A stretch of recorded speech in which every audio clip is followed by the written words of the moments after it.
What's going on YouTube? Thanks for tuning into the channel. It's your boy Devin Coates.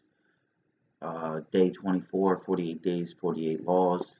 Link in the description below where you can pick up your copy. That's the way you're going to get the most value out of these videos. They're quick reviews, just for anybody just joining. So Law 24, play the perfect courtier.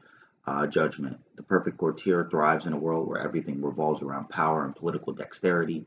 He has mastered the art of indirection. He flatters, yields to superiors, and asserts power over others in the most oblique and graceful manner. Learn and apply the laws of courtiership, and there will be no limit to how far you can rise in the court.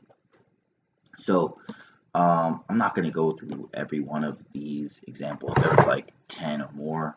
But basically, this whole thing is just the whole chapter is really about the fact, and this is a belief that Robert Greene has consistent in all of his works. That's why he uses such history that can go back to hundreds, thousands of years BC. But basically, the idea is that the world is kind of the same as it was hundreds of years ago. So, back in the day, there was like a king, and then he'd have a court, and there'd be nobles around him, and everybody'd have to basically perform in a way. One, you wanted to secure your position with the king, but you didn't want to seem too chummy and too placating, because then you might just kind of be overlooked or looked as trying too hard. Then you didn't want to be too disrespectful, because you could, back in the day, you could straight up be killed or exiled. And a lot was dependent on how you were thought of by the king or the ruler of the court. So he goes through a bunch of stories throughout history.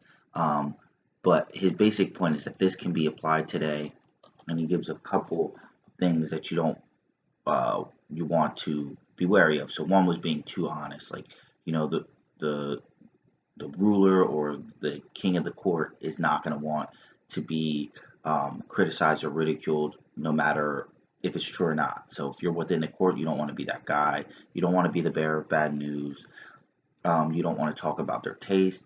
You want to be very cognizant of, one, your superior, but also your equals, because they can build resentment, and they can attack you too. So you have to be very wary about your situation, self-reflective of yourself, and know how to blend in, be subordinate when you need to be, assert your power when you need to assert it, and be very much of like a social master, social manipulator, kind of somebody that can really kind of sway in and out of acting and being different people for different situations in order to preserve themselves. So that's really where the big purpose of the chapter is.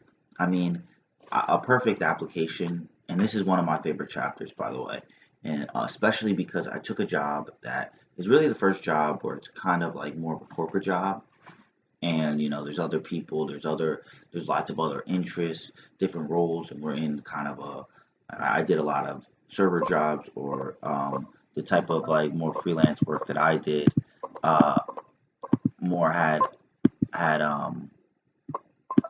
me in a position where I wasn't like really involved with a lot of other people. It was just pretty much like, you're on your own, and I'm just doing sales on my own. So hopefully I can keep that from dinging for the rest of the video. But yeah, so this is the first time that I'm really in an environment where it's very political. I mean, whether they want to admit it or not, I mean, that's just the reality of all jobs. There's lots of different interests, and a lot of the things that he's saying in this chapter and the recommendations, I've kind of found myself in similar situations. I've heard of similar situations of others in the past kind of running into it, and you have to know how to basically behave in that kind of room. And you want to make sure that, one, you're like, people can talk bad about you that are equal to you, and that can kind of spell doom. If you have too many people that are not on your side, then obviously your superiors, and then there's even other departments that I have to deal with that I have to play a game that I need information from them, but sometimes it doesn't seem like they really want to give it to me, or they give me a hard time.